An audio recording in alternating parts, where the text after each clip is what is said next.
Kung meron kang peanut butter na katulad nito, yung nagkakahiyaan pa kayong ubusin, ito gawin mo.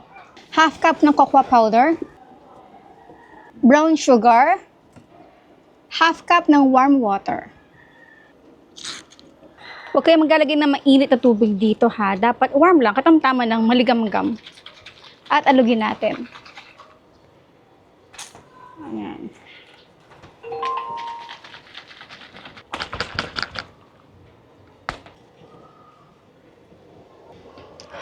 Bango.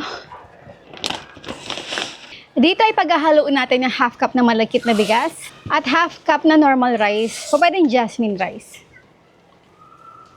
30 minutes.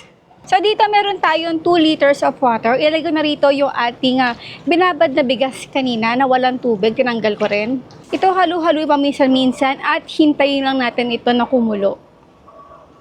Ayan. At medyo kumukulo-kulo na to kanina pa. So tingnan natin yung ating kanin kung buka na. Yan, sige, konti pa. Kapag medyo malambot na yung ating kanin dito, yung malagkit na bigas at yung jasmine rice, ay ilalagay na natin itong ating mixture na peanut na ginawa kanina. So huwag kayo mag-alagay dito kapag matigas pa ang inyong kanin kasi mahihirapan kayong magluto. Mas mapapatagal yung paghalo nyo dito.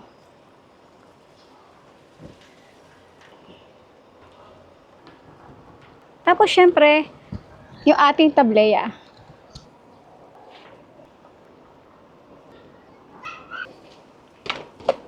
Yung apoy ko ngayon ay nasa medium-low heat na. At tatikman nyo na lang yung tamis ng inyong champurado kung naaayon na sa gusto nyo dito.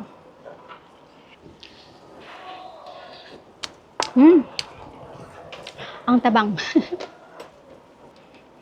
Itong recipe na to, ile-level up talaga yung lasa ng inyong champurado. Pero dapat talaga ay konti lang peanut butter. Mas masarap kung ilalagay nyo dito yung peanut butter na pang kare-kare or yung palengke made lang. Huwag kayong galagay dito ng mga branded international na peanut butter kasi mag-iiba talaga yung lasa. Na guys, kain na tayo.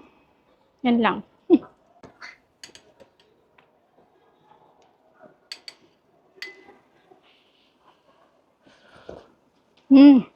The best. Champurado, the best, the best.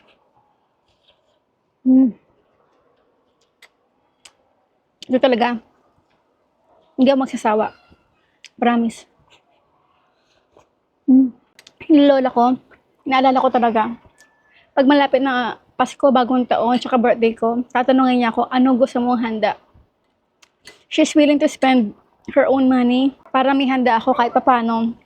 Pero wala akong ibang maisip. Is either chicken menudo, wala ang ganun. Ice cream cake. Ang sasagot ko, champurado.